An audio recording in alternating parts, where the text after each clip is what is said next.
네, 제가 친구를 잘 둔 덕으로 이런 자리를 또 해봅니다.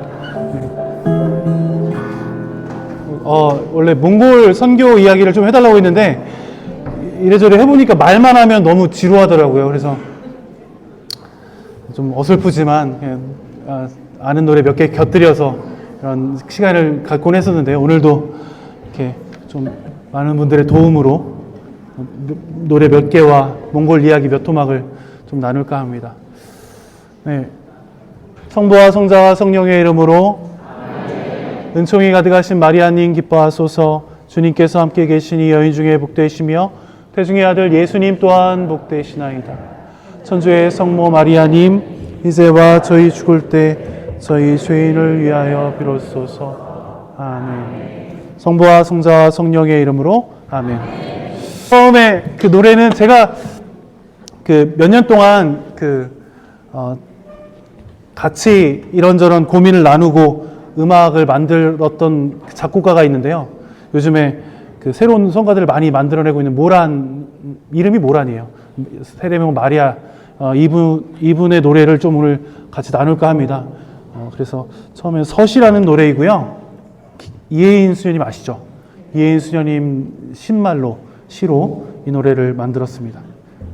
서시, 시작하는 시간에 맞는 것 같아서 굉장히 크네요? 랩이 너무 좀 부끄러워가지고 창피해가지고 어떻게 줄이면? 네, 괜찮을까요? 여기 있나요? 이거군요. 네. 왜 자꾸 이렇게 겸손하게 내려가네, 이 친구가? 네.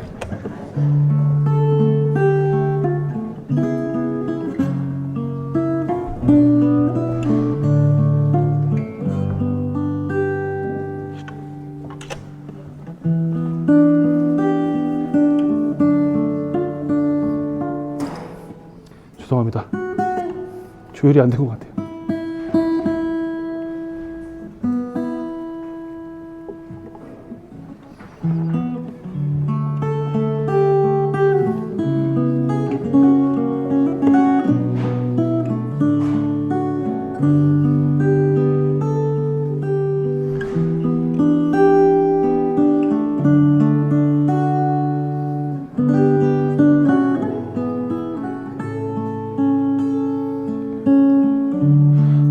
당신을 위한 나의 기도가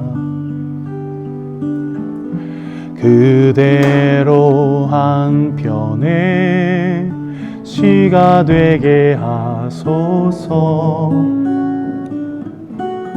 당신 안에 숨쉬는 나의 매일매일이 읽을수록 맞드는 시가 되게 하소서. 때로는 아까운 말도 때로는 아까운 말도 용기 있게 버려서 더욱 빛나는 한편의 시처럼 살게 하소서.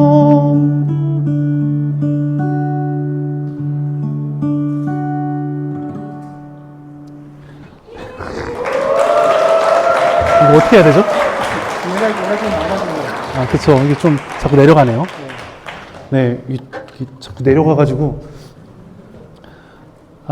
강론 때 많이 말씀드렸는데, 이번엔 좀 다른 이야기, 실제로 저희가 몽골에서 어떤 일을 하고 있는지, 이런 얘기를 좀 편하게 말씀드리고자 합니다. 지금이 3시 30분 정도 됐으니까요. 시간을 너무 많이 하지 않게 딱 지켜서 하겠습니다. 먼저 드리고 싶은 말씀은,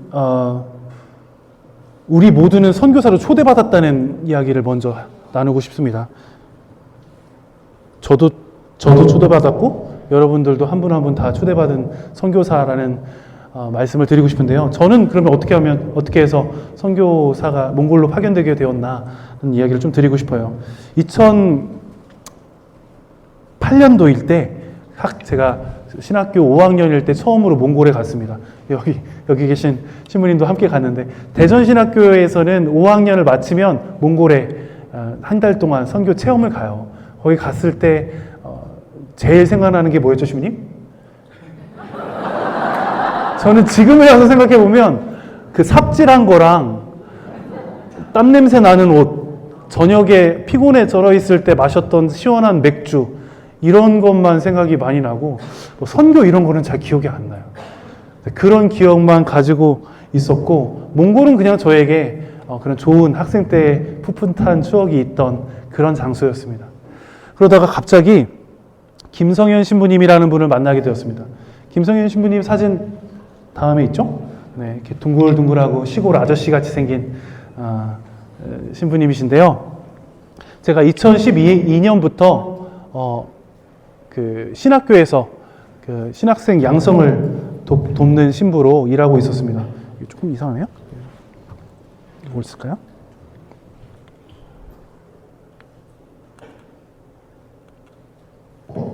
네, 그때 김성현 신부님께서 그 몽골에서 12년, 3년 동안 선교를 하시다가 안식년으로 한국에 오셨어요. 머무시는 곳이 신학교였습니다. 그때 제대로 처음 이 신부님을 만났습니다. 아주 인상이 좋으시죠? 딱 이 모습으로 만났어요.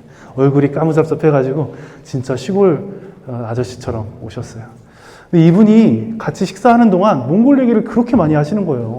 저는 몽골에 대한 기억이 땀 냄새, 삽질, 맥주의 맛, 이거밖에 없는데 이분은 또 다른 몽골을 체험하신 것처럼 느껴졌습니다. 몽골 이야기를 할 때 이분의 눈빛이 너무너무 반짝거렸어요. 그 소년이 미래의 자신의 꿈을 설명할 때 그 반짝거리는 눈처럼, 저는 이렇게 저보다 나이 많은 어른이 반짝이는 눈을 가진 것을 본 적이 없어요. 그래서 제 마음 안에는 몽골이 그렇게 좋은 곳인가? 내가 갔을 때는 별거 없었는데, 이런 의문이 생겼습니다. 그리고 나서 저는 이제 신학교에서의 소임을 마치고 본당에 가서 그 보좌신부 일을 하고 있었는데, 그때 제가 김성현 신부님께 종종 고해성사를 청하곤 했습니다. 저희도 한 달에 한 번씩 고해성사를 이렇게 신부님을 정해서 하거든요. 그럴 때 아마 조금씩 물든 게 아닌가 싶어요. 신부님은 단 한 번도 저에게 몽골로 오라는 말씀을 하시지 않았는데, 그 신부님의 지났던 삶과 미래의 몽골에서 선교사로서 하려고 했던 그 꿈과 비전이 너무 매력적인 거예요. 물론 제가 맡고 있던 본당에서의 소임도 너무 중요하고 저에게 너무 벅찬 일이었고 보람 있는 일이었지만, 저에게는 마치 이렇게 새로운 부르심처럼 느껴졌습니다. 그래서 신부님께서 다음에면 이제 몽골로 돌아가신다는 이야기를 들었을 때 제 마음 안에서 한 가지 이렇게 그 부르심 같은 간질간질거리는 그런 뭔가의 느낌이 솟아올랐어요. 나도 갈까? 그런 생각이 들었어요. 내가 만약에 몽골에 간다면 무슨 일을 할 수 있을까? 그래서 과감하게 신부님께 찾아가서 여쭤봤습니다. 신부님이 몽골 가실 때 저 데려가면 안 되나요? 그랬더니 신부님이 단칼에 거절하셨습니다. 그래서 저는 얼마나 서운했겠어요. 그죠? 용기를 내서 말씀드렸는데 거절하시다니. 신부님이 하시려고 했던 선교는 일반 본당 사목이 아니라 유목민 속으로 들어가서 유목민들의 문화를 배우고 유목민처럼 살면서 유목민이 되는 그런 사목을 꿈꾸고 계셨거든요. 그런데 개인 혼자가 들어가도 이 사람들은 자기를 받아들이기 쉽지 않을 거다. 그런데 두 명이서 가면 뭐예요? 팀이잖아요, 팀. 팀이 되면 무슨 목적을 가지고 들어간 것처럼 보일 테니까 곤란하다. 그 말을 듣고 굉장히 상심했습니다. 하지만 제가 또 고집이 있거든요. 그래서 나와서 주교님께 전화를 드리고, 주교님 언제 한번 찾아뵙고 싶습니다. 제 꿈을 말씀드렸습니다. 그냥 단순히 김성현 신부를 따라가고 싶은 마음이 아니라 무언가 저를 새롭게 키워줄 공간과 새로운 사명, 새로운 어떤 소임을 기다렸던 것 같아요. 주교님도 쉽게 저를 보내주지 않았고 1년 반 후에 허락이 떨어졌습니다. 그렇게 제가 2018년도에 몽골 선교사가 되었습니다. 그 과정 동안 많은 고민이 있었습니다. 주님께 말씀드리고도 취소할까? 아니라고 할까? 이런 생각도 많이 들었고요. 그런데 결국은 몽골에 와서 생각해 보니 이 과정 전체가 어떤 사제직 안에 있는 또 다른 부르심이었다는 생각이 듭니다. 하느님은 신부로 불렀지만 신부가 된 저를 다시 부르시는 것 같아요. 몽골에서 살고 있는 이 몽골 선교사로의 삶 동안 아마 어떤 또 다른 부르심이 있을 것 같아요. 몽골 선교사로서의 또 다른 부르심. 계속 그 자리에서 하느님은 새롭게 부르시는 것 같습니다. 아마 저만 그런 건 아닐 것 같아요. 여러분들도 그런 부르심을 늘 받고 있고 응답을 하고 계실 거라고 여깁니다. 근데 부르신 자리에 응답하는 것은 큰 용기와 결정이 필요하잖아요. 그렇죠? 쉽게 부르심에 응답하는 것은 쉬운 일이 아니죠. 내가 익숙하고 안전했던 자리에서 옮겨와서 익숙하지 않고 잘 모르고 새롭게 해야 되는 일을 부딪히는 것은 굉장히 큰 용기가 필요합니다. 근데 이런 말이 있더라고요. 배는 항구에 있을 때 가장 안전하지만 항구에 두려고 그것이 배를 만든 목적은 아니다. 배는 거친 바다를 항해하고 새로운 곳으로 모험을 떠나야 그 배의 목적을 완수하는 거잖아요. 우리의 삶도 안전한 곳, 편안한 곳, 내가 익숙한 곳에 머물면 우리는 편하고 안전하다고 생각할지 모르겠지만 하느님을 제한적으로밖에 만날 수 없을 것 같아요. 오히려 우리가 고통스럽고 어렵고 한계에 다다르고 이럴 때 하느님을 더 깊게 체험하잖아요. 그래서 우리가 지금 편안하다, 괜찮다, 살만하다 할 때 우리에게 어쩌면 새로운 소명, 부르심이 있는 게 아닌가 하는 그런 생각을 가져봐도 좋을 것 같다는 생각이 듭니다. 아까 강론 때 말씀드렸던 것처럼 우리는 다 새로운 부르심을 받은 선교사들이기 때문에 이곳에서, 가정 안에서, 공동체 안에서 분명히 하느님은 우리들을 새롭게 부르시고 계실 것입니다. 몽골은 전체 인구가 330만 명밖에 안 되거든요. 네, 그래서 정말 적은 인구인데 땅덩어리는 엄청 커요. 남한의 15배입니다. 남한의 15배인데 인구가 330만 명이니까 빈 땅이 엄청 많겠죠. 예, 그런데 인구의 절반은 도시에 몰려 삽니다. 울란바토르 수도에 몰려 살아요. 그러니까 도시가 또 엄청 바글바글거리고 차도 많이 막히고 그래요. 살기가 아주 피곤합니다. 그 중에서 가톨릭 신자는 1,300명, 400명 정도, 전체 인구의 0.04%, 거의 이렇게 먼지 수준이죠. 잘 안 보입니다. 네. 몽골 사람들은 가톨릭 교회와 개신교회를 구별을 못합니다. 그냥 다 예수님 교회예요. 예수야? 예수야? 크리스트? 이렇게 물어봐요. 뭐 예수잖아요. 우리가 그 사람들이 구별을 못하는 거지 우리가 기분 나쁠 이유는 없죠. 네, 그래서 가톨릭 인구는 이렇게 적은 거고요. 몽골 사람으로서의 신부님도 있어요. 몇 명일까요? 맞춰보세요. 퀴즈. 네, 좀 더 용감하게 찍으셔도 됩니다. 한 분! 어떻게 하셨어요? 왜 한 분이에요? 안타깝게도 두 분이었어요. 근데 한 분은 첫 번째로 사제 서품을 받은 신부님은 환속했습니다. 네, 너무 안타깝죠. 너무 멋진 친구였는데 사제 생활을 하다가 모르겠어요. 정확한 이유는 모르겠지만 세상의 무게를 이겨내지 못하고 지어진 그 직무의 책임감을 이겨내지 못하고 환속해서 지금 잘 삽니다. 환속하니까 살도 많이 치더라고요. 네. 좋아 보였어요. 네. 근데 지금 사제로서 몽골 사람으로서 사제로 활동하시는 분은 한 분 계시고요. 나머지는 20명 정도 되는 외국인 선교사가 열심히 활동하고 있습니다. 몽골 교회는 그 공산주의의 여파 때문인지 아니면 몽골 민족들의 가지고 있는 고유한 민족주의 때문인지 잘 환대받지 못합니다. 저희가 한국 사람 얼굴이 몽골 사람하고 아주 비슷합니다. 그래서 제가 말 안 하고 가만히 있으면 몽골 사람이라고 생각하는 사람이 열에 3 정도는 돼요. 네, 나머지 6명은 중국 사람이라고 생각하는 것 같아요. 네, 그래서 저희 성당 마당에서 그 성모의 밤이나 여러 가지 행사를 하면 마당 밖을 지나가는 사람들이 이렇게 야유를 하는 사람들이 있어요. 그만둬, 집어쳐, 뭐 이렇게 야유, 크리스트 이렇게 하면서 놀리는 사람들. 그러면 제가 마음이 좋지 않죠.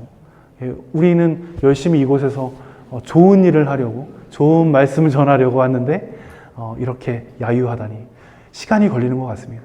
시간이 걸리는 것 같아요. 진짜 진정한 사랑은 더 오래 기다리고 참을 줄 알아야 되는 것 같습니다.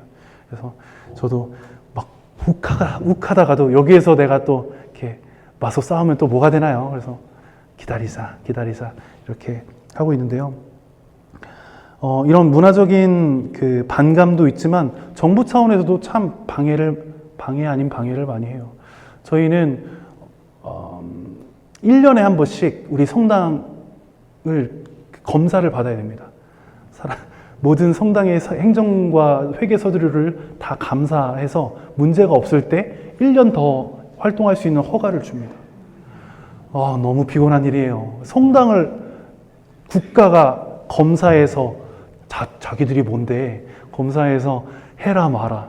그런데 그 나라의 법을 존중하는 것이 그 나라의 민족과 사람들을 존중하는 거라고 여기고 열심히 또 준비해요. 저희가 또 그런 거 잘하잖아요. 잘 준비해서 매년 새롭게 성당 운영 허가를 연장하고 있는 중입니다. 저희는 외국인이니까 여기 다 계신 분들 비자가 필요하잖아요. 그죠? 저도 몽골 비자가 필요합니다. 몽골 비자를 저는 1년에 한 번씩 연장해야 됩니다. 연장하려면 이만큼 서류가 이만큼 또 필요해요. 네. 비자 연장이 안 되면 어떻게 되죠? 나갔다 있어요. 나가 있어요. 한 번은 저희 직원이 저희 성당에 일하고 있는 직원이 비자 연장 서류 중에 몇 개를 빠뜨린 거를 내가지고 제가 비자 연장이 안 됐어요. 근데 다 잘 됐다고 생각하고 그냥 있었죠? 그러다가 3개월이 지난 거예요. 그래서 비자 연장이 됐는데 왜 이 거주증이 안 나오지? 찾아갔더니 넌 비자가 올해부터 없었네? 나 있었는데? 그래서 추방됐습니다, 한번. 네. 안 봐주더라고요. 근데 가만히 생각해 보니까 내가 이 나라에서 사는 게 원래 어려운 건데 너무 편하게 생각했구나. 내가 더 신경을 쓰고 더 많이 준비하고 더 많이 성실했으면 이런 일이 벌어지지 않았을 텐데. 그래서 뜻하지 않은 이렇게 휴가 아닌 휴가를 떠나서 있었던 적이 있었는데요. 다행히도 빨리 새로운 비자가 나와서 다시 몽골에 돌아올 수 있었습니다. 그럼에도 불구하고 이런 몽골 정부도 잘 안 도와주고 문화적으로도 또 시민사회의 의식도 우리를 반기지 않지만 그럼에도 불구하고 열심히 활동하고 또 보람을 찾는 경우도 많습니다. 요즘에는 어떤 새로운 신자들 어떻게 찾아오냐면 먼저 다 알아보고 와요. 유튜브로 어느 종교가 괜찮은지 알아보고 와요. 대단해요. 정말 그 영어로 된 유튜브를 다 보고 다 공부를 해서 오더라고요. 예비자교류를 하면 어느 정도 알고 있어요. 그러니까 이 사람들이 이렇게 새롭게 들어오는 신자들의 수준이 높아지고 있습니다. 그래서 이건 또 어떤 몽골 교회의 어떤 부르심일까 이걸 묵상하고 있는데요.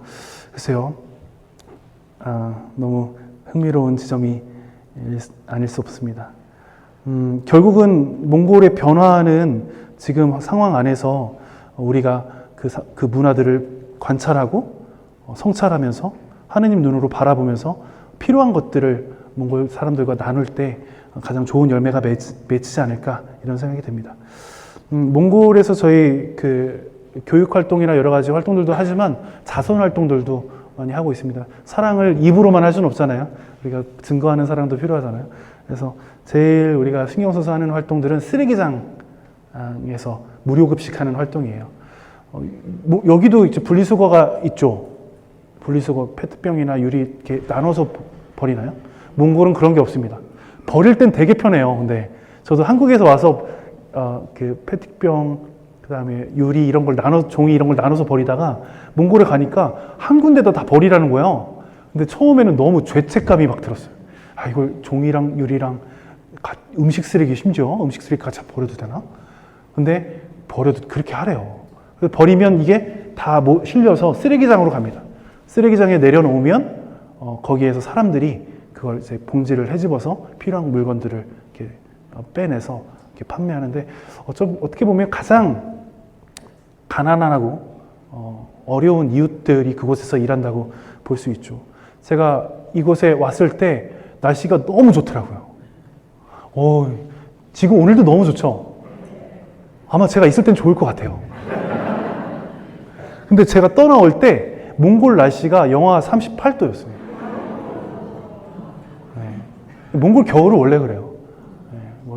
원래 뭐 영하 38도, 40도 겨울 동안 이렇게 38도, 40도 되는 때가 한 3-4번 되고요. 보통은 25도에서 30도 사이 영하. 하루 종일 그 쓰레기장에서 일하시는 분들은 아침부터 저녁까지 그 추위 안에서 버티면서 일을 하게 됩니다. 얼마나 춥겠어요. 얼마나 춥겠어요. 30도 되면요, 무슨 옷을 입어도 옷 안에서 바람이 부는 것 같아요. 1시간, 2시간 있으면 이렇게 어떻게 할 수가 없어요. 근데 그분들은 어떻게 해요? 어쩔 수 없잖아요. 그렇게 일을 해야 되죠. 그래서 우리가 일주일에 한 번, 특히 겨울에 따뜻한 밥 만들어서 좋은 이웃이 되기 위해서 그들과 식사를 나누는 일을 오랫동안 하고 있습니다. 거의 20년째 계속 하고 있고요.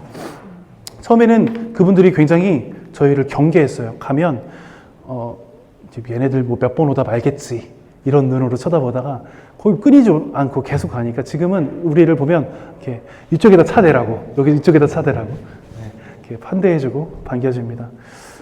거기서 만난 할머니들, 또 장애인분들, 이런 분들과 만나면서 그분들의 환경들, 살아가는 모습들을 보고 우리가 더 깊게 개입하고 도와줘야 될 필요가 있으면 바로 그 집에 방문해서 상황들을 더 알아보고 뭐 진료가 필요하면 진료소에, 약이 필요하면 약방에, 그리고 더 식료품 같은 거 도움이 필요하면 더 이렇게 지원해주는 일들을 하고 있습니다.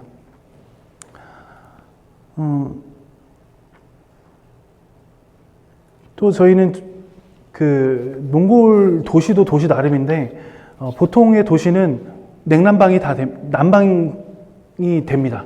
근데 기본적인 도시 인프라가 없는 곳에 살아가는 분들은 몽골 전통 게르 아세요? 네, 그 게르라고 하죠. 게르. 초원에 있는 유목민들이 사는 그 이동식 주택을 쳐놓고 거기서 지내세요. 근데 거기서 지내면 어려운 점이 뭐냐면 난방은 난로로 해요. 석탄 때는 난로로 하는데 온수가 없죠. 온수가 안 나오고. 또 뭐가 없나요? 전기는 들어와요. 온수가 없고 화장실이 또 편한 화장실이 없죠. 그런 어려움들이 좀 있습니다. 가장 큰 어려움들은 그런 지역들이 이렇게 따로 떨어져 있다는 거예요. 그러다 보니까 아이들을 위한 교육시설이나 이런 게 턱없이 부족합니다. 경제적으로 어렵다 보니까 어머니, 아버지는 다 맞벌이를 해야 돼요. 근데 몽골은 지금 학교가 부족해서 2부제, 많으면 3부제로 학교를 돌리거든요. 2부제 아시죠? 여기 연세 있으신 분들. 저도 초등학교 때는 2부제 했거든요. 오전반, 오후반. 그때 엄마 아빠가 다 출근해서 아침부터 저녁까지 없으면 오전반에 간 애들은 오후에 갈 데가 없죠. 오후반에 가야 되는 애들은 오전에 있을 데가 없죠. 그래서 공부방을 저희가 그 근처에 운영을 해서 오후반인 애들은 오전에 돌봤다가 학교에 보내고 오전반인 애들은 그 하교하면 저희 공부방에 머물게 하고 이런 일을 하고 있습니다. 처음부터 아주 오랫동안 이 일을 하고 있는데 그냥 애들을 머물게 하는 장소로만 쓰다 보니까 좀 아까운 거예요. 얘네들이 더 잘 가르치고 싶다. 더 재밌는 일을 가르치고 싶다. 더 재밌는 인생을 살게 도와주고 싶다. 이런 생각이 들어서 처음에는 공부만 좀 도와주다가 이제는 기타도 가르쳐주고요. 그리고 영어도 가르쳐주고요. 빵 만드는 것도 가르쳐줘요. 우리 쿠평의 신부님이 빵을 기가 막히게 만들던데요? 아세요? 네.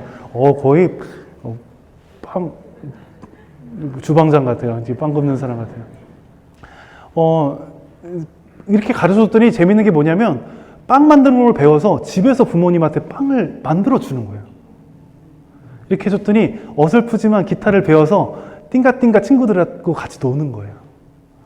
그래서 저희가 하는 이 일이 단순히 아이들을 보호하는 일에 그치지 않고 아이들의 삶을 어느 정도 변화시키는 데 도움이 되고 있구나 이런 생각이 들었습니다. 이 첫 번째 저희 제자들입니다. 숙제를 너무 안 하는 거예요. 진짜 숙제를, 특히 얘 숙제 보면 알겠죠? 보시면 딱 봐도 얘는 숙제 진짜 안 하게 생겼죠? 숙제를 너무 안 하는데 또 재능은 있어서 빨리빨리 배워요. 그러면 할 말이 없어요. 또 금방금방 하니까. 그래서 아이들 같이 밥 먹고 공부 가르쳐주고 다 하면서 이렇게 재밌게 지내고 있습니다.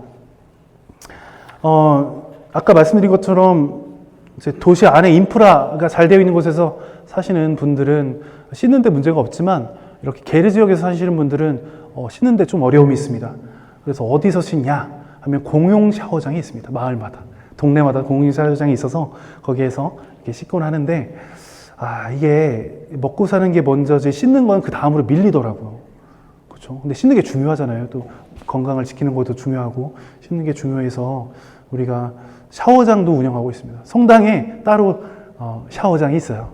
네, 그래서 일주일에 한두 번 정도 무료로 샤워장을 운영하고, 누구든지 오시면 그곳에서 샤워를 하실 수 있고, 거기까지 와서 샤워를 하시는 분들은 진짜 어려운 분들이에요.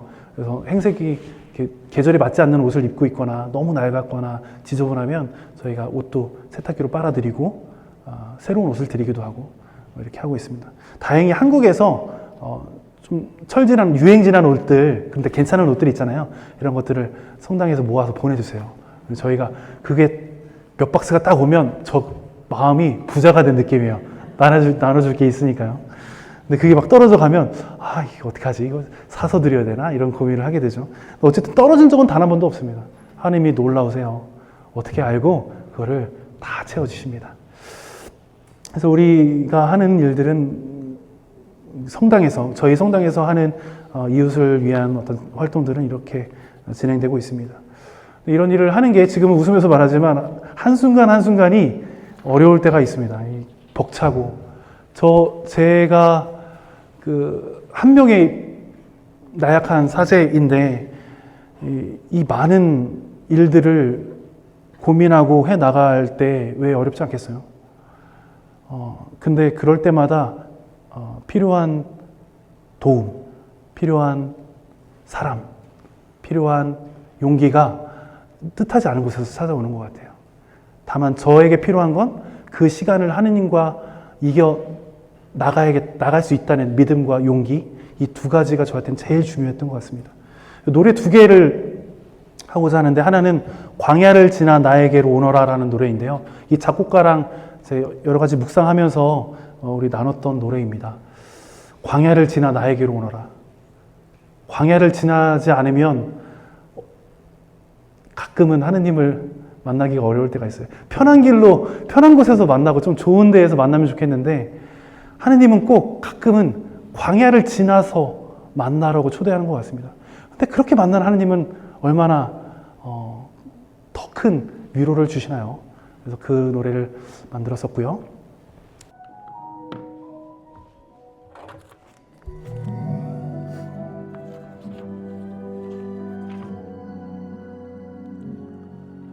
광야를 지나 나에게로 오너라.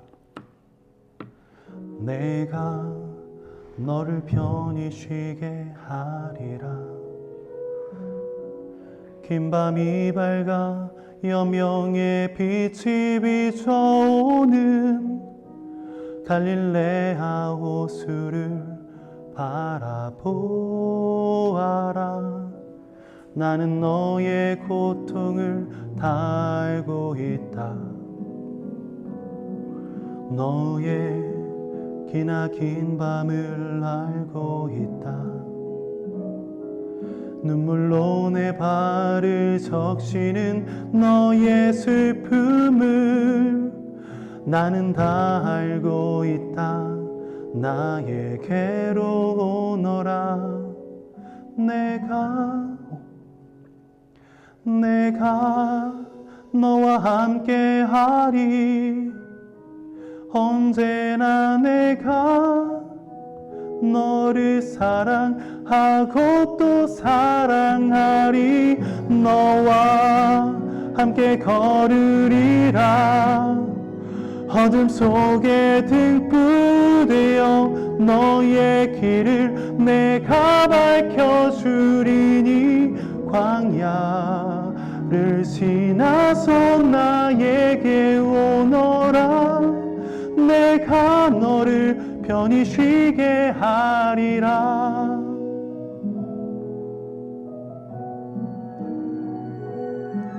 나는 너의 고통을 다 알고 있다. 너의 기나긴 밤을 알고 있다. 눈물로 내 발을 적시는 너의 슬픔을 나는 다 알고 있다. 나에게로 오너라. 내가 너와 함께 하리. 언제나 내가 너를 사랑하고 또 사랑하리. 너와 함께 걸으리라.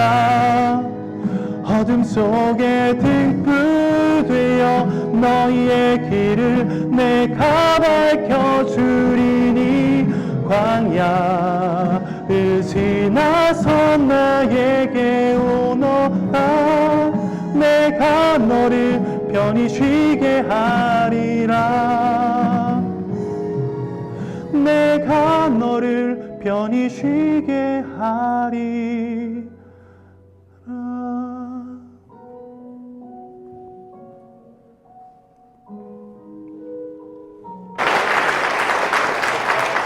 그래서 지금 혹시 어떤 광야를 걷고 계신 분들은 네, 있죠. 다 광야, 나름의 광야가 있어요. 그 광야를 걷는, 광야 끝에는 당연히 하나님 계시지만 광야를 걷는 중간에도 하나님께서 함께 하신다는 메시지를 좀 전하고 싶었습니다. 이 작곡가님하고 이렇게 여러 가지 대화를 나누면서 개인적으로 좀 이렇게 신앙적으로 성찰하는 시간이, 어려운 시간이 있으셨던 것 같아요. 그때 이렇게 그런 고민들을 접할 때 제가 류시화 작가를 되게 좋아하거든요. 그 책을 마침 읽고 있었는데 거기에 이런 글이 있더라고요. 무거운 짐을 짊어질수록 발자국은 깊이 파인다. 너무 인생에 대한 성찰이 있는 글인 거예요. 짐이 무거울수록 발걸음이 깊이 파인다. 누군가 그 발걸음을 보고 하나의 이정표가 되지 않을까라고 하는 묵상을 나누면서 이 노래, 그분이, 마리아 씨가 이 노래를 만들었는데 이 노래도 내친 김에 해보겠습니다.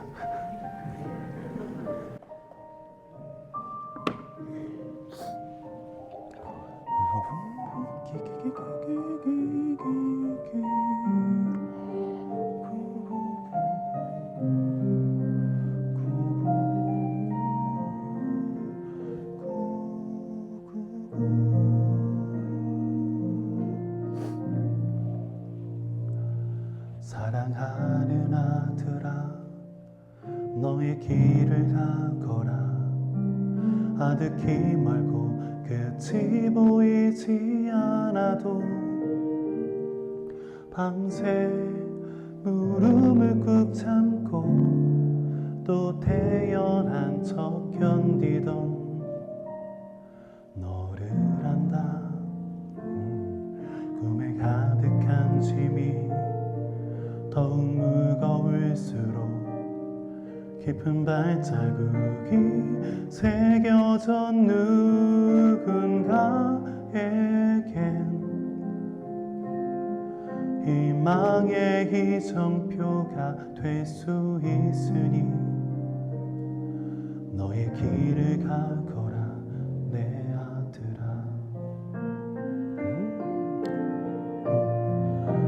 너의 길에 내가 있으니 두려워 말아라 내 아들아. 너의 발자국 따라서 내 뒤에서 걸어간다. 뒤를 돌아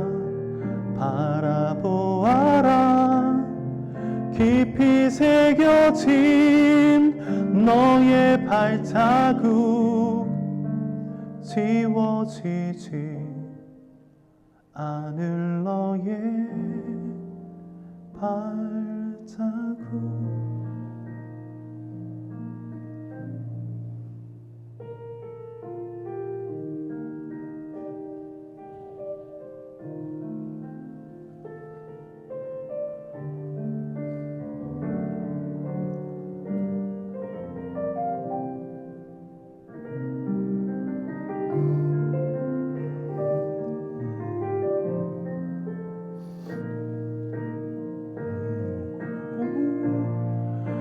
너의 길엔 내가 있으니 두려워 말아라 내 아들아.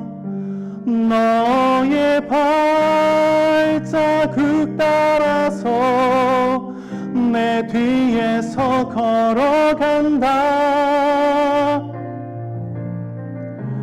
뒤를 돌아 바라보아라. 깊이 새겨진 너의 발자국 지워지지 않을 너의 발자국.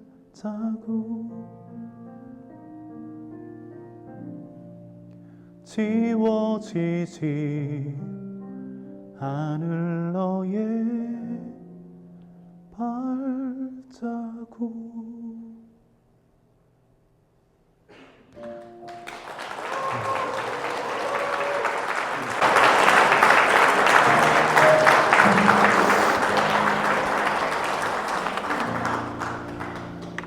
그래서 혹시 여러분이 이제 본당에서나 공동체에서나 아니면 사회에서나 이게 하느님의 뜻에 맞는 것 같은데 버겁다 할 때 글쎄요, 그 버거움이 없어지지는 않겠지만 오히려 이 시간을 하느님과 함께 이겨냈을 때 다른 사람 뒤를 따라오는 다른 사람도 어떤 사람에게는 우리의 삶의 어떤 모습이 하나의 이정표가 되고 궤적이 되지 않을까 이런 생각이 듭니다. 그래서 이 시간을 겪고 있는 모든 분들에게 응원의 말씀을 전하고요. 몽골 교회는 기적이 많은 것 같습니다. 하느님께서 특별히 그 배려를 많이 주시는 것 같아요. 조그만 교회라고 우리가 선교할 때 이렇게 이야기할 수 있는, 깨달음을 얻을 수 있는 여러 가지 좋은 사건 사고들이 많은데 바로 이 성모님입니다. 이 성모님은 아주 특별한 분이에요. 볼 때는 그냥 똑같은 성모님인데요. 이 성모님의 이름은 천상의 어머니 마리아입니다. 말씀을 드릴게요. 울란바타르 도시에서 400km 북쪽으로 떨어진 곳에 다르항이라는 하는 도시가 있습니다. 다르항이라는 하는 도시도 작은 도시지만 쓰레기장이 있어요. 아까 말씀드린 것처럼 형편이 어려우신 분들은 그 쓰레기장에서 쓰레기를 주우면서 분리수거하면서 살아가는데 채츠게라고 하는 할머니, 몽골말로는 이제 꽃이라는 뜻인데요. 채츠게 할머니가 신앙인은 아닙니다만 그곳에서 이렇게 쓰레기를 줍다가 보자기에 쌓여 있는 보자기에 쌓여 있는 뭔가를 본 거예요. 그래서 이 보자기 뭔데 이렇게 보자기에 싸서 버렸을까? 이렇게 보니까 요 나무로 만든 성모상이에요. 그래서 이게 성당 안 다니는 할머니인데, 그냥 할머니인데, 이 할머니가 이게 뭐지? 그러면서 이것을 집으로 가져갔어요. 나중에 얘기를 들어보니까 이걸 그냥 쓰레기로 버리면 안 될 것 같은 느낌이 들었대요. 그래서 몽골 사람들은 그 게르 안에 가장 높은 곳에 중요하고 신성한 것들을 올려놓거든요. 자기 집에서 가장 높은 곳에 성모님을 올려놓고 매일매일 기도를 했대요. 근데 우리처럼 은총이까지 가시면 이런 기도 안 했겠죠. 성당 안 다니니까. 아침에 일어나면 오늘 하루 잘 봐주세요. 하루 주무시기 전에 오늘 감사합니다. 이런 기도, 이렇게 기도를 했대요. 그러다가 그 지역에서 사목하시는 신부님, 그 샬레시오 신부님, 수녀님들이 그 집에 방문했는데, 아니, 이 성모님이 그 집에 있는 거예요. 성당 안 다니는 할머니인데. 그래서 할머니 이거 어디서 나셨냐고 했더니 그 얘기를 해주는 거예요. 쓰레기장에서 이 뭔지 모르는데 이걸 주웠다고. 아주 고귀한 여인같이 느껴졌다고. 그래서 수녀님하고 신부님이 놀라면서 이게 사실은 우리가 구세주로 모시는 예수님의 어머니라고 했더니 그 할머니가 깜짝 놀라는 거예요. 아니 이렇게 귀한 분을 내가 여기서 가져도 되나? 혹시 그런 마음 있잖아요. 베드로가 예수님 앞에서 이렇게 저를 떠나주십시오 하는 그런 마음, 자기가 감히 이런 분을 모셔도 되나 하는 마음 때문에 이렇게 너무 죄스러웠던 거죠. 그래서 이 할머니는 그걸 알고서 이 성모님을 다랑에 있는 성당 신부님한테 돌려드렸어요. 원래 여기서 왔을 테니까 돌려드린다. 놀라운 건 뭐냐면 다랑이라고 하는 도시는 신자가 40명도 안 돼요. 그리고 누가 이런 성모님을 가지고 왔다면 반드시 알 거예요. 근데 이걸 누가 가지고 있었으며 누가 버렸을까? 그리고 이걸 또 어떻게 찾았을까? 이게 모든 게 미스테리인 겁니다. 그래서 다랑 신부님은 이런 이야기를 우리 지목구장 우리 주교님 추기경님께 알렸습니다. 저희는 지목구지만 프란시스코 교황님이 저희 주교님을 추기경님으로 서임하셨어요. 그래서 저희는 추기경님과 같이 일을 하는데 추기경님께 말씀드렸습니다. 그랬더니 추기경님이 이거 곰곰이 생각해 보니까 이게 보통 일은 아닌 것 같은데 어떤 메시지일까? 로 고민을 하셨어요. 그러다가 이런 생각을 하셨답니다. 이렇게 1500명도 안 되는 작은 교회에서 도시에서 멀리 떨어진 곳에서 이 성모님이 어떻게 계셨으며 또 어떻게 다시 돌아오게 되셨을까? 추기경님이 느끼신 것은 이겁니다. 쓰레기장 어떤 곳이죠? 우리가 필요 없는 것들을 막 갖다 버리는 곳이죠. 요즘 사람들 어때요? 신앙 필요 없어. 믿음 필요 없어. 하느님 무슨 상관이야? 예수님 필요 없어. 신앙이 버려지는 시대에 어쩌면 우리도 신앙을 버리고 있진 않은가.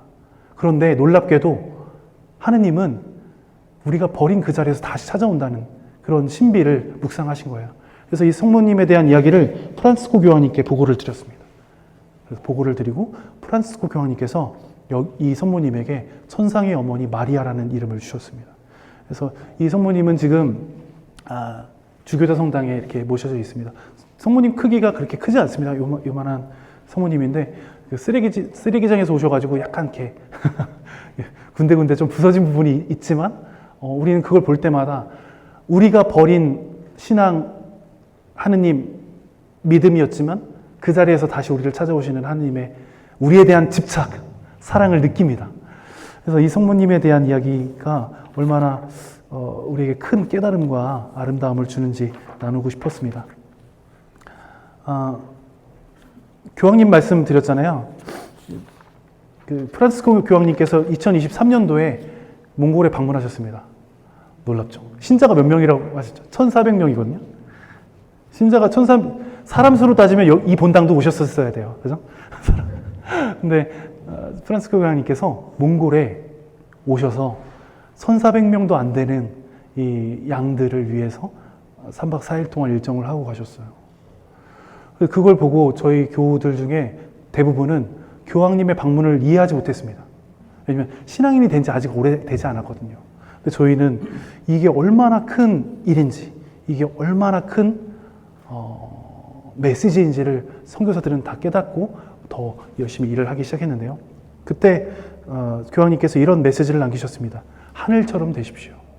하늘처럼 되십시오. 몽골 우리 그 하느님을 하느님이라고 하죠. 하느님을 하느님이라고 질문이 이상하네요. 하늘님, 하늘에 계신 님을 하느님이라고 하는 거잖아요. 그런데 하느님의 원래 이름은 아닐 거예요. 그냥 우리가 부르는 호칭이죠. 하느님에 대해서. 왜냐하면 한국 사람들도 하늘에 대한 존경과 천에 대한 그 공경심이 있습니다. 그래서 자연스럽게 하늘에 우리의 주님이 계시다는 것을 알게 되죠. 몽골 사람들도 똑같은 신앙이 있습니다. 하늘님. 그래서 하늘처럼 되십시오라는 말은 우리 신앙의 언어로 바꾸자면 하느님처럼 되십시오라는 말과 똑같습니다. 몽골 사람들은 유일하게 집 안에서 누워서 하늘을 봅니다. 이게 몽골 사람들이 사는 게르의 그 윗부분입니다. 이렇게 누우면 하늘이 보여요. 집에서 누우면 하늘 보이세요? 아니 근데 어떤 집 보니까 이렇게 지붕에 천장이 있기도 하더라고요. 그런 집은 멋있더라고요. 근데 몽골 사람들의 집은 바로 이 부분에 이렇게 동그랗게 구멍이 있습니다. 원래는 환기구 역할을 하고 창문 역할을 하는 건데 하늘을 보는 역할을 합니다. 하늘처럼 되십시오. 몽골 하늘을 섬기는 민족이고 또 하늘을 닮기 위해서 하늘로 이렇게 창을 만들어서 살아가는 민족이기 때문에 어떻게 보면 한국 사람들이 그 몽골 사람들의 마음을 제일 잘 이해하고 정서를 이해하고 신앙심을 이해할 수 있지 않은가. 그래서 한국 선교사들이 더 많이 왔으면 좋겠어요. 한국에서 온 선교사들, 대전교구에서 간 선교사들이 지금 3명입니다. 저랑 2분이 더 계신데 이렇게 더 오셨으면 좋겠어요. 제가 권성준 신부님께도 말씀드렸습니다. 모르겠습니다. 지금 어떻게 느끼실지 모르겠습니다. 말씀을 일단 드렸습니다. 여러분들 허락하시면 안 돼요? 알겠습니다. 그래서 몽골에서 선교할 때마다 이것은 한국 교회에 맡겨진 어떤 하나의 중요한 선물이자 사명이라는 생각이 듭니다. 그래서 이렇게 몽골 선교에 대한 이야기를 드리면서 그 성모님, 아까 성모님 그림이 있었잖아요. 저희가 제일 좋아하는 성가 중에 하나입니다. 성모님께 드리는 기도라는 노래인데 몽골 말이에요. 여러분, 제가 몽골말로 노래를 할 텐데요. 어차피 여러분들은 모르시잖아요. 네, 그래서 이렇게 가사를 밑에 몽골말로 써놨는데 이제 한국말로도 써놨습니다. 그래서 이런 뜻이라는 것을 참고하시고요. 특별히 몽골에서 이렇게 신앙생활하는 모두를 보호하시고 위로하시는 성모님께 이 노래 보호를 청하면서 이 노래 함께 나누고자 합니다.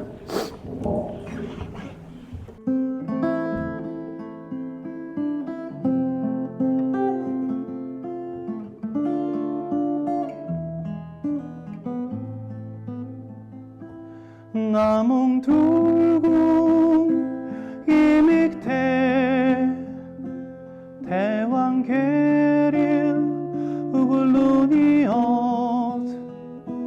디게 도치테 바소르치 다루에스 익니 탁타 빛니 툴루타 살비라스 비든 헤라타 하루라트 타에스킨 데르겟 산각상 게릴테 마리아 에스민 아멘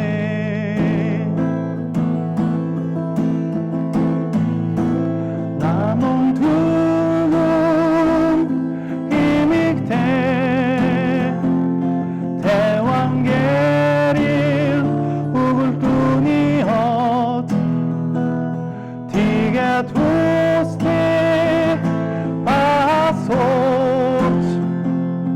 다루에스 익니 탁타 빛니 툴루타 살비라츠 비든 헤라타 하롤라츠 타에스킨 데르겟 산각상 게릴테 마리아 에스민 아멘.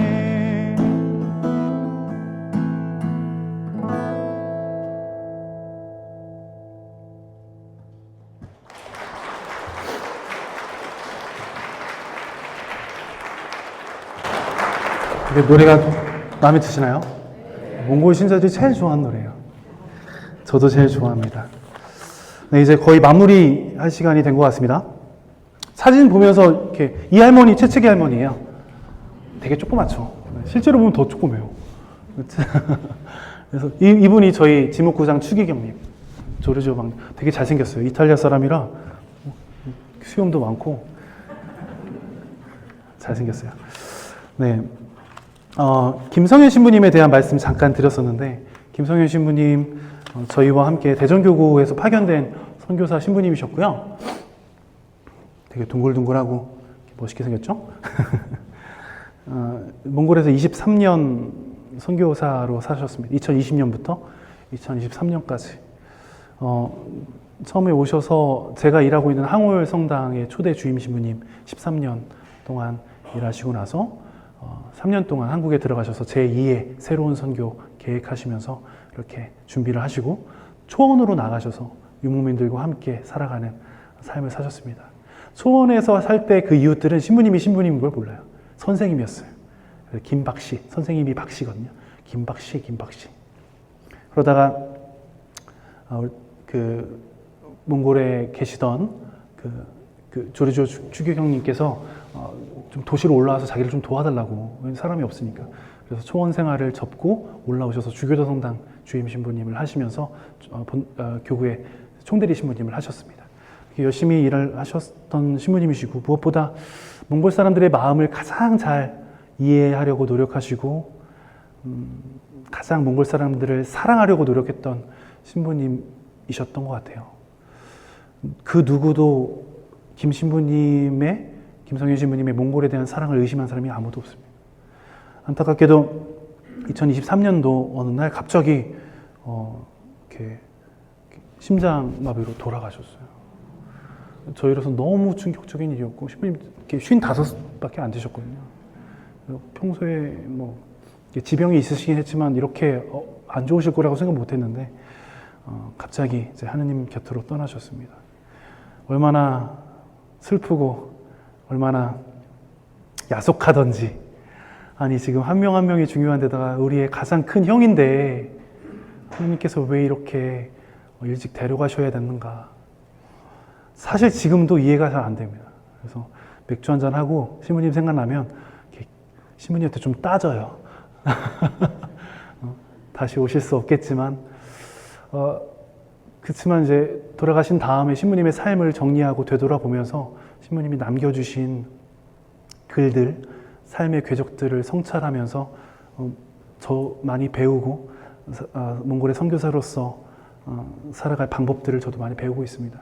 그래서 신부님 돌아가셨을 때 마리아 씨랑 같이 마리아 씨가 만든 노래가 있습니다. 초원 땅끝까지라고 하는 노래인데요. 그 유튜브에 가톨릭 신문사에서 만든 초원의 선교사 스테파노 신부님 유튜브가 있어요. 보신 분들은 보시면 김성현 신부님 어떻게 사셨는지 훨씬 더 잘 아실 수 있을 것 같습니다. 네, 그래서 더 늦어지기 전에 이 노래를 다시 나누고 싶은데, 이 노래는 거의 신부님이 남긴 글로 만들어진 노래입니다. 가사의 대부분이 신부님이 쓰신 글로 만들어진 노래고요. 첫 가사가 당신께서 부르시던 날 내 나이 33인데요. 김성희 신부님이 33살에 몽골에 처음으로 선교사로 발을 디뎠습니다. 근데 하필이면 성금요일이었대요. 그래서 온 비행기 안에서 예수님께 이런 기도를 했답니다. 이제부터 33, 예수님이 돌아가신 날이 33이고 성금요일이었으니까 예수님처럼 저는 이제 한국에서 삶은 죽습니다. 그리고 몽골에서 새로 태어날 거예요. 네, 그렇게 몽골에서의 삶을 열심히 사시고 달릴 길을 다 달리시고 하나님 곁으로 떠나셨습니다. 이렇게 가끔 몇 분 뒤 제가 8년 정도 됐거든요, 몽골에 간지. 너도 이렇게 뼈를 묻을 거야? 이런 말을 많이 해요. 뼈를 묻는다. 몽골에서 오래 있을 거냐? 이런 말이죠. 근데 객관적으로 생각해 보면 선교지에서 이렇게 선교지에서 무덤을 선교지에 두는 건 저희 같은 사람들한테는 쉽게 허락되는 일이 아닙니다. 몸이 아프고 뭐가 정상이 아니면 교구에서 들어와서 치료를 받으라고 하지 거기서 끝까지 있으라고 하지 않아요. 그래서 그런 면에서 보면 김성현 신부님은 정말 몽골을 사랑하셨고 하나님도 그거를 알아주신 게 아닐까. 김성현 신부님은 가능하다면 자기가 몽골에서 영원히 있고 싶다고 말씀하셨거든요. 네. 그래서 이 노래 나누면서 마무리할까 합니다. 잠깐만 물 좀 먹고 말하다 노래하다가 하니까 잘 못하겠어요. 네.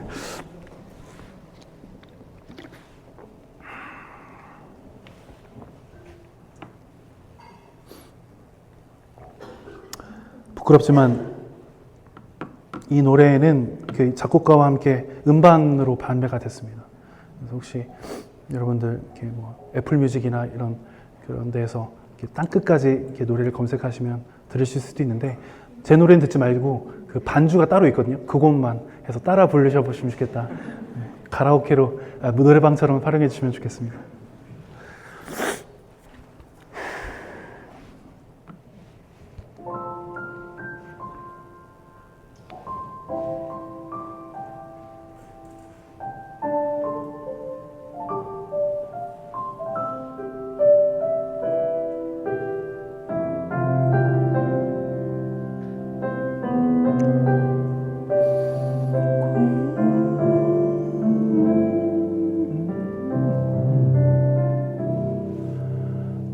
당신께서 부르시던 날 내 나이 33 저원 위로 향하던 날 당신이 떠나던 날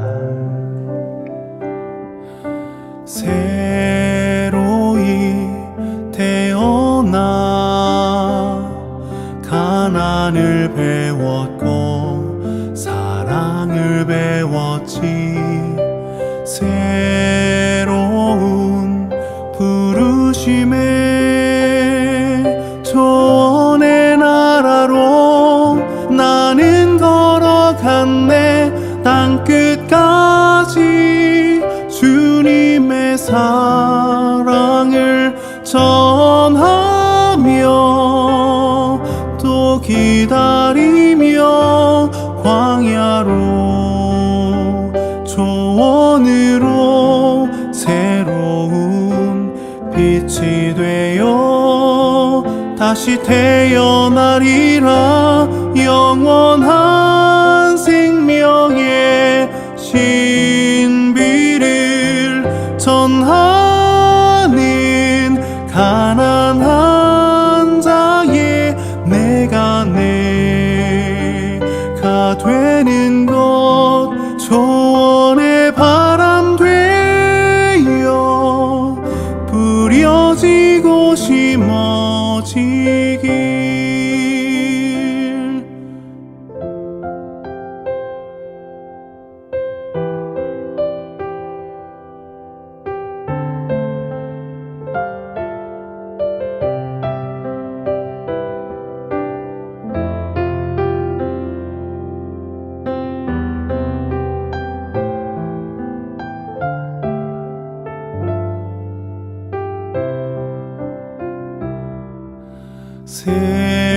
새로이 태어나 가난을 배웠고 사랑을 배웠지 새로운 부르심에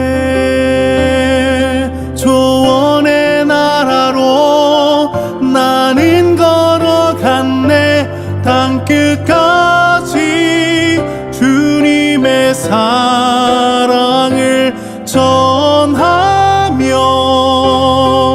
또 기다리며 광야로 조언으로 새로운 빛이 되어 다시 태어나리라 영원한 생명의 신비를 전하는 가난한 자의 내가 되는 것 조언의 바람 되어 뿌려지고 심어지길 사랑은 기다리는 간절함으로 움직이는 것, 주님을 믿고 바라는 사람은 새 힘 솟아나리라, 새 힘 솟아나리라. 땅끝까지 주님의 사랑을 전하며 또 기다리며 광야로 조언으로 새로운 빛이 되어 다시 태어나리라. 영원한 생명의 신비를 전하는 가난한 자의 내가 되는 것, 조언의 바람 되어 뿌려지고 심어지길.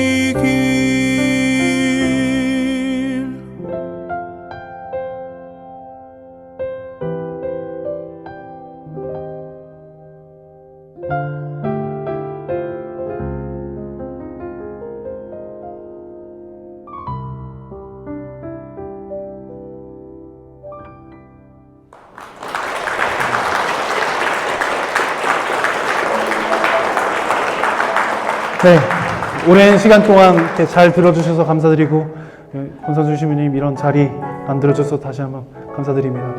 그리고 아까 부탁드렸던 것처럼 몽골 교회 아주 작지만 이렇게 열심히 이렇게 성장하고 있는 교회인데요. 잊지 않고 기도해 주시면 감사하겠습니다. 고맙습니다.